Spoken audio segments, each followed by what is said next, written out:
ਕਿੰਨੀ ਦੇਰ ਹੋ ਗਈ ਬੂਟੇ ਲਾਉਂਦਿਆਂ ਨੂੰ? 40-50 साल हो गए।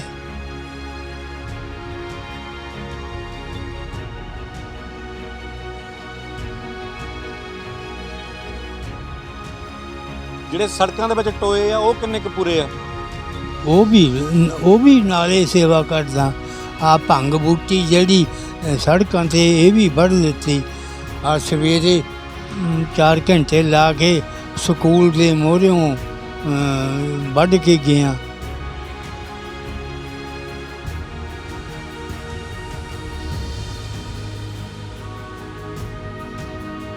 ਕਿ ਦਿਨ ਦੇ ਵਿੱਚ ਕਿੰਨੀ ਦੇਰ ਲਾਉਨੇ ਆ ਬੂਟੇ ਤੁਸੀਂ?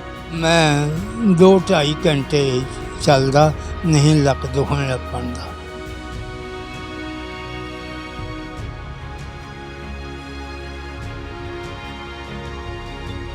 ਨਹੀਂ ਫਿਰ ਮਿਲਦਾ ਕੀ ਆ ਤੁਹਾਨੂੰ? ਕਾਹਤੇ ਲਾਉਨੇ ਤੁਸੀਂ? ਕਿਉਂ ਕਰਦੇ ਆ ਤਾਂ? सेवा वो मालिक दे नौ ते सेवा आ।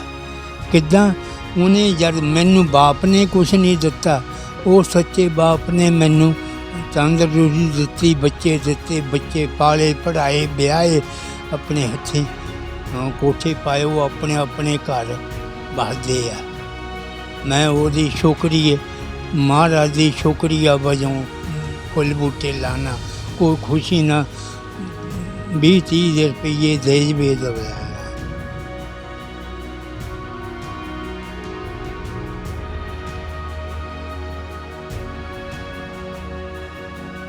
ਕਿੰਨੀਆਂ ਕਿ ਪਾਪਾ ਜੀ ਪਾਰਕਾਂ ਬਣਾਈਆਂ ਤੁਸੀਂ ਹੁਣ ਤੱਕ? पार्क धर्मशाला, गुरुद्वारे दी पार्क, 2 स्कूल, ग्राउंड आले दुआले सड़कों के फुल बूटे मेरे ही है। जाके जिन्हों मर्जी, मैं फराड नहीं मारता, जिन्हों मर्जी जाके पंचायत सरपंच नूं पुछ ला।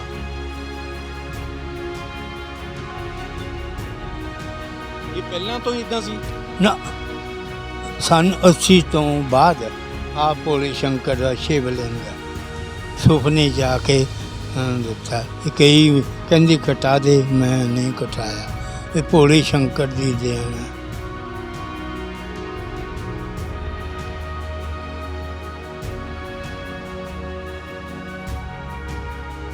ਇਹ ਸਾਈਕਲ ਤੇ ਸਾਈਕਲ ਦੇ ਨਾਲ ਟੰਗਿਆ ਝੋਲਾ ਤੇ ਇਹ ਸਾਈਕਲ ਚਲਾਉਣ ਵਾਲਾ ਬਾਪੂ ਸੇਵਕ ਸਿੰਘ, ਔਰ ਇਸ ਝੋਲੇ ਦੇ ਵਿੱਚ ਸਾਡੀ ਜ਼ਿੰਦਗੀ, ਕਿਉਂਕਿ ਇਹ ਝੋਲੇ ਦੇ ਵਿੱਚ ਇੱਕ ਰੰਬਾ, ਇੱਕ ਦਾਤੀ, ਪਤਾ ਨਹੀਂ ਕਿੱਥੇ ਲੋੜ ਪੈ ਜਾਵੇ ਕਿਹੜੇ ਬੂਟੇ ਨੂੰ ਗੁੱਡਣ ਦੀ, ਕਿਹੜੇ ਬੂਟੇ ਨੂੰ ਪਾਣੀ ਪਾਉਣ ਦੀ।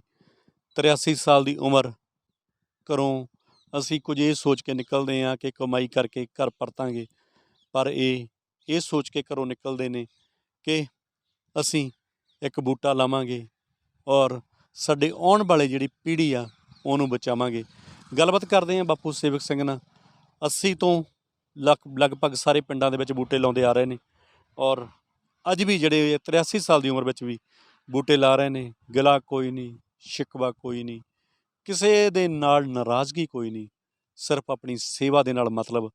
ਔਰ ਉਹ ਸੇਵਾ ਜਿਹਨੂੰ ਅਸੀਂ ਕਰਨ ਲੱਗੇ ਝਿਜਕਦੇ ਹਾਂ, ਉਹ ਬਾਪੂ ਟੋਏ ਭਰਦਾ, ਖੱਡੇ ਭਰਦਾ, ਪਤਾ ਨਹੀਂ ਸਾਰਾ ਦਿਨ ਕੀ ਕਰਦਾ, ਔਰ ਥੱਕ ਹਾਰ ਕੇ ਰਾਤ ਨੂੰ ਜਾ ਕੇ ਸੌਂ ਜਾਂਦਾ। ਆਓ ਆਪਾਂ ਗੱਲਬਾਤ ਕਰਵਾਉਂਦੇ ਹਾਂ ਤੁਹਾਡੀ, ਔਰ ਸ਼ਾਇਦ ਸਾਡੇ 'ਚੋਂ ਕਿਸੇ ਨੂੰ ਪ੍ਰੇਰਨਾ ਮਿਲੇ ਔਰ ਅਸੀਂ ਵੀ ਇਸ ਬਾਪੂ ਵਾਂਗੂ ਕੰਮ ਕਰੀਏ।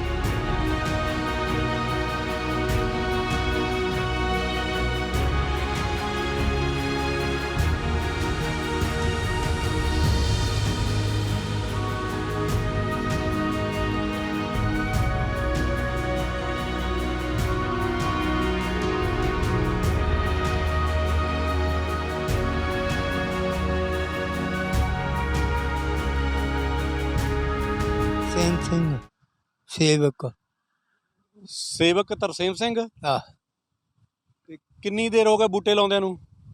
40-50 साल हो गए। ਕਿੱਥੇ ਕਿੱਥੇ ਬੂਟੇ ਲਾਏ?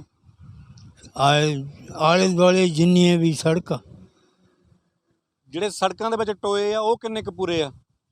वो भी नाले सेवा करदा। आ भंग बूटी जड़ी सड़कों से ये भी बढ़ लेती।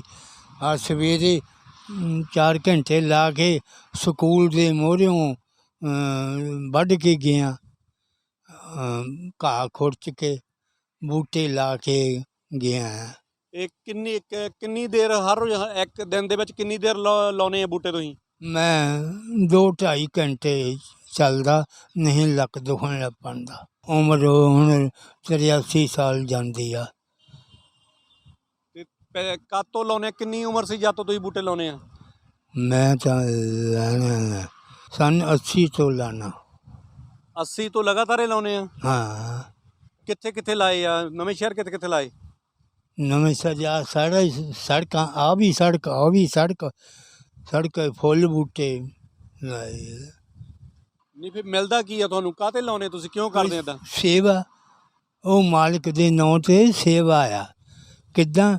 ਉਹਨੇ ਜਦ ਮੈਨੂੰ ਬਾਪ ਨੇ ਕੁਛ ਨਹੀਂ ਦਿੱਤਾ, ਉਹ ਸੱਚੇ ਬਾਪ ਨੇ ਮੈਨੂੰ ਤੰਦਰੁਸਤੀ ਦਿੱਤੀ, ਬੱਚੇ ਦਿੱਤੇ, ਬੱਚੇ ਪਾਲੇ, ਪੜ੍ਹਾਏ, ਵਿਆਹੇ, ਆਪਣੇ ਹੱਥੀਂ ਕੋਠੇ ਪਾਏ, ਉਹ ਆਪਣੇ ਆਪਣੇ ਘਰ ਵਸਦੇ ਆ। ਮੈਂ ਉਹਦੀ ਸ਼ੁਕਰੀਏ, ਮਹਾਰਾਜ ਦੀ ਸ਼ੁਕਰੀਆ ਵਜੋਂ ਫੁੱਲ ਬੂਟੇ ਲਾਣਾ। ਕੋਈ ਖੁਸ਼ੀ ਨਾ 20-30 ਰੁਪਈਏ ਦੇ ਜਵੇ ਤਾਂ ਲੈਣਾ। ਮੰਗਣਾ ਕਿਸੇ ਤੋਂ ਕੁਛ ਨਹੀਂ? ਮੰਗਦੇ ਤਾਂ ਨਹੀਂ? ਐਦਾਂ ਨਹੀਂ ਕਰਨੀ, ਅਗਲਾ ਦੇ ਜਵੇ ਉਹ ਮੋੜ ਦੇਣੀ। ਕਿੰਨੀਆਂ ਕੁ ਪਾਪਾ ਜੀ ਪਾਰਕਾਂ ਬਣਾਈਆਂ ਤੁਸੀਂ ਹੁਣ ਤੱਕ? ਪਾਰਕਾਂ, ਧਰਮਸ਼ਾਲਾ, ਗੁਰਦੁਆਰੇ ਦੀ ਪਾਰਕ, 2 ਸਕੂਲ, ਗਰਾਊਂਡ, ਆਲੇ ਦੁਆਲੇ ਸੜਕਾਂ ਦੇ ਫੁੱਲ ਬੂਟੇ ਮੇਰੇ ਹੀ ਆ। ਜਾ ਕੇ ਜਿਹਨੂੰ ਮਰਜ਼ੀ, ਮੈਂ ਫਰਾੜ ਨਹੀਂ ਮਾਰਦਾ, ਜਿਹਨੂੰ ਮਰਜ਼ੀ ਜਾ ਕੇ ਪੰਚਾਇਤ ਸਰਪੰਚ ਨੂੰ ਪੁੱਛ ਲਓ, ਜਾ ਕੇ ਹੋ ਪਿੰਡ ਦੇ ਵਿੱਚ ਕਿਸੇ ਬੰਦੇ ਨੂੰ ਪੁੱਛ ਲਓ, ਤੁਹਾਨੂੰ ਕਹੂਗਾ ਵੀ ਹਾਂ ਠੀਕ ਹੈ। ਜ਼ਮੀਨ ਤੁਹਾਨੂੰ ਕਾਹਤੇ ਨਹੀਂ ਦਿੱਤੀ? ਜ਼ਮੀਨ ਕਿਉਂ ਨਹੀਂ ਦਿੱਤੀ? ਜ਼ਮੀਨ ਅਸੀਂ ਬੱਚੇ ਸੇ 8ਵੀਂ 9ਵੀਂ 'ਚ ਪੜ੍ਹਦਾ ਸੀ। ਹਾਂਜੀ, ਤਾਂ ਇਹ ਦੇਖ ਲੈ ਵੀ ਬਾਪ ਦੀ ਨਾਲ ਲੜ ਸਕਦਾ? 9ਵੀਂ 10ਵੀਂ 'ਚ ਨਾ ਮੁਕੱਦਮਾ ਕਰ ਸਕਦਾ ਸੀ, ਨਾ ਕਿਸੇ ਨੂੰ ਦੱਸ ਸਕਦਾ ਸੀ। ਅੰਗ ਸਾਗ ਭੈਣ ਭਾਈ ਸਾਰੇ ਖਾ ਪੀ ਕੇ ਜਾਂਦੇ ਸੀ, ਕੋਈ ਨਹੀਂ ਸੀ ਬੁੜੇ ਨੂੰ ਸਮਝਾਉਂਦਾ। ਇੱਦਾਂ ਦੀ ਮੇਰੀ ਰੀਲ ਹੈ। ਹਾਲ ਕਿੰਨੇ ਵਜੇ ਸਵੇਰ ਨੂੰ ਨਿਕਲਦੇ ਆ ਸੜਕਾਂ 'ਤੇ ਬੂਟੇ ਲਾਉਣ ਨੂੰ? ਸਵੇਰੇ ਮੈਂ 7 ਵਜੇ ਤਾਂ ਸੁੱਤਾ ਹੀ ਉੱਠਦਾ, 7 ਤੋਂ 8, 8 ਤੋਂ 10 11 ਵਜੇ ਤੱਕ ਇਹ ਕੰਮ ਸੇਵਾ ਕਰੀਦੀ। ਫਿਰ ਥੱਕ ਜਾਈਦਾ, ਫਿਰ ਬਾਈ ਵੇਲੇ ਲੱਕ ਦੁਖਣ ਲੱਗ ਪੈਂਦਾ, ਰੰਬਾ ਦਾਚੀ ਟੁੱਟ ਜਾਂਦਾ, ਕੋਈ ਨਹੀਂ ਪੈਸਾ ਨਹੀਂ ਦਿੰਦਾ। ਤੇਲ ਲਾਇਆ ਕਦੀ। ਇਹ ਪਹਿਲਾਂ ਤੋਂ ਹੀ ਇੱਦਾਂ ਸੀ? ਨਾ, ਸੰਨ 80 ਤੋਂ ਬਾਅਦ ਆ ਭੋਲੇ ਸ਼ੰਕਰ ਦਾ ਸ਼ਿਵਲਿੰਗ ਸੁਪਨੇ ਜਾ ਕੇ ਦਿੱਤਾ। ਕਈ ਕਹਿੰਦੇ ਕਟਾ ਦੇ, ਮੈਂ ਨਹੀਂ ਕਟਾਇਆ, ਇਹ ਭੋਲੇ ਸ਼ੰਕਰ ਦੀ ਦੇਣ ਹੈ। ਪਾਟੇ ਪੁਰਾਣੇ ਉੱਦਾਂ ਦੇ ਟਾਈਮ ਪਾਸ ਕਰ ਲਈਦਾ ਆਪਣਾ। ਕਿੰਨੇ ਖੇਤ ਸੀ ਤੁਹਾਡੇ ਕੋਲ? 18। ਤੁਹਾਡੇ ਹਿੱਸੇ ਕਿੰਨੇ ਆਏ? ਕੁਛ ਵੀ ਨਹੀਂ, ਪੰਚਾਇਤ 'ਚ ਸਾਫ ਮੁੱਕਰ ਗਿਆ। ਮੈਂ ਫਿਰ ਬੋਲਿਆ, ਮੈਂ ਕਿਹਾ ਪੰਚਾਇਤ ਦਾ ਫਰਜ਼ ਨਹੀਂ ਬਣਦਾ? ਕਹਿੰਦੇ ਕੀ ਕਹੀਏ? ਮੈਂ ਕਿਹਾ ਜਦ ਇਹਨੇ ਆਪਣੇ ਬਾਪ ਕੋਲੋਂ ਜ਼ਮੀਨ ਲਈ ਆ, ਇਹ ਮਾਲਕ ਬਣ ਗਿਆ, ਅਸੀਂ ਨਹੀਂ ਹੱਕਦਾਰ ਬਣਦੇ? ਪੰਚਾਇਤ ਸਰਪੰਚ ਪੰਚਾਇਤ ਸਾਰੀ ਮੁੱਕਰ ਗਈ। ਹੁਣ ਕੀ ਕਹਿਣਾ ਚਾਹੁੰਦੇ ਹੋ ਤੁਸੀਂ? ਕਿਸੇ ਤੇ ਰੋਸਾ, ਕਿਸੇ ਤੇ ਗਿਲਾ, ਕੋਈ ਕਿਸੇ ਤੇ ਗੁੱਸਾ ਹੋਵੇ ਤੁਹਾਨੂੰ? ਨਾ, ਬੜੇ ਬੜੇ ਜ਼ਿਮੀਂਦਾਰ, ਉਹਨਾਂ ਨੇ ਕਿਸੇ ਨੇ ਖੇਤ ਲਿਆ, ਕਿਸੇ ਨੇ 2 ਖੇਤ ਲਿਆ, ਕੋਈ 3000 ਦਾ, ਕੋਈ 4000 ਦਾ, ਕੋਈ 1100 ਦਾ, ਇੱਦਾਂ ਲੈ ਕੇ ਸਾਰੇ ਉਹ ਮੈਨੂੰ ਟੀਚਰਾਂ ਕਰਦੇ ਆ। ਚਲੋ, ਤੁਹਾਨੂੰ ਪਰਮਾਤਮਾ ਨੇ ਬਣਾਇਆ ਸੇਵਾ ਲਈ ਆ। ਮੈਨੂੰ ਤਾਂ ਇਹ ਸ਼ੱਕ ਪੈਂਦੀ ਆ, ਕਿਉਂ? ਮੈਨੂੰ ਹੋਰ ਆਸਰਾ ਹੈ ਨਹੀਂ ਕੋਈ ਵੀ, ਤਾਂ ਉਹੀ ਰਹਦਾ ਵੀ ਉਹਦੀ ਕਿਰਪਾ ਬਗੈਰ ਤਾਂ ਮੈਂ ਤੁਰਿਆ ਫਿਰਦਾ, ਨਹੀਂ ਤਾਂ ਹੈ ਨਹੀਂ ਕੋਈ ਵੀ। ਸਾਰੇ ਅੰਗ ਸਾਗ ਭੈਣ ਭਾਈ ਸਾਰੇ ਬਕ ਨਿਆਣੇ ਕਹਿੰਦੇ ਆਪਣਾ ਹੁਣ ਅਸੀਂ ਆਪਣਾ ਕਮਾਣੇ, ਤੈਨੂੰ ਕਿੱਥੋਂ ਦੇ ਹੀ ਜਾਈਏ। ਇਹ ਜਿੰਨਾ ਅਸੀਂ ਤੁਹਾਡੀ ਗੱਲਬਾਤ ਕਰਵਾ ਰਹੇ ਹਾਂ, ਇਹ ਸੇਵਕ ਜੀ ਆ। ਨਵਾਂ ਸ਼ਹਿਰ ਦੇ ਆਲੇ ਦੁਆਲੇ ਜਿੰਨੇ ਵੀ ਪਿੰਡਾਂ ਦੇ ਵਿੱਚ ਬੂਟੇ ਲੱਗੇ ਆ, ਜਿੱਥੇ ਕਿਤੇ ਕੋਈ ਖੱਡਾ ਹੁੰਦਾ ਆ, ਸਵੇਰੇ ਸਜਰੇ ਇਹ ਆਪਣੀ ਸੇਵਾ ਲਈ ਨਿਕਲ ਜਾਂਦੇ ਆ ਔਰ ਸੇਵਾ ਕਰਦੇ ਆ। ਅੱਜ ਉਮਰ ਜਿਹੜੀ ਆ 83 ਸਾਲ ਦੀ ਹੋ ਗਈ। ਇਹ ਮੇਰੇ ਅਸਲੀ ਹੀਰੋ ਆ। ਇਹਨਾਂ ਨੂੰ ਮੈਂ ਤਾਂ ਤੁਹਾਡੇ ਸਾਹਮਣੇ ਪੇਸ਼ ਕਰਦਾ ਕਿਉਂਕਿ ਜੇਕਰ ਇਸ ਤਰ੍ਹਾਂ ਦੇ ਇਨਸਾਨ ਜਿਹੜੇ ਆ ਉਹ ਸਮਾਜ ਦੇ ਵਿੱਚ ਹੋਣ ਤਾਂ ਫਿਰ ਉਹ ਸਮਾਜ ਦੇ ਵਿੱਚ ਕਦੀ ਗਿਰਾਵਟ ਨਹੀਂ ਆਉਂਦੀ, ਫਿਰ ਸਾਡੀ ਸੋਚ ਦੇ ਵਿੱਚ ਕਦੀ ਗਿਰਾਵਟ ਨਹੀਂ ਆਉਂਦੀ ਔਰ ਫਿਰ ਅਸੀਂ ਤੰਦਰੁਸਤ ਰਹਿੰਦੇ, ਸਾਡਾ ਸਮਾਜ ਤੰਦਰੁਸਤ ਰਹਿੰਦਾ ਹੈ ਔਰ ਜੁਗ ਜੁਗ ਜੀਣ ਇੱਦਾਂ ਦੇ ਜਿਹੜੇ ਸੇਵਾਦਾਰ ਆ ਔਰ ਜਿਨ੍ਹਾਂ ਦੇ ਕਰਕੇ ਅੱਜ ਅਸੀਂ ਸਾਹ ਲੈ ਰਹੇ ਹਾਂ, ਜਿਨ੍ਹਾਂ ਦੇ ਕਰਕੇ ਅੱਜ ਅਸੀਂ ਜਿਉਂਦੇ ਹਾਂ।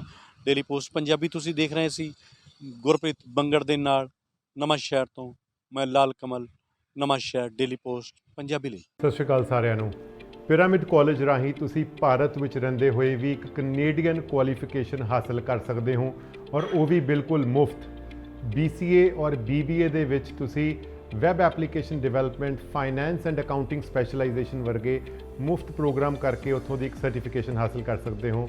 ਕਾਲ ਕਰੋ ਪਿਰਾਮਿਡ ਕਾਲਜ ਨੂੰ ਔਰ ਅੱਜ ਹੀ ਜਾਣੋ ਇਸ ਫ੍ਰੀ ਕੁਆਲੀਫਿਕੇਸ਼ਨ ਬਾਰੇ।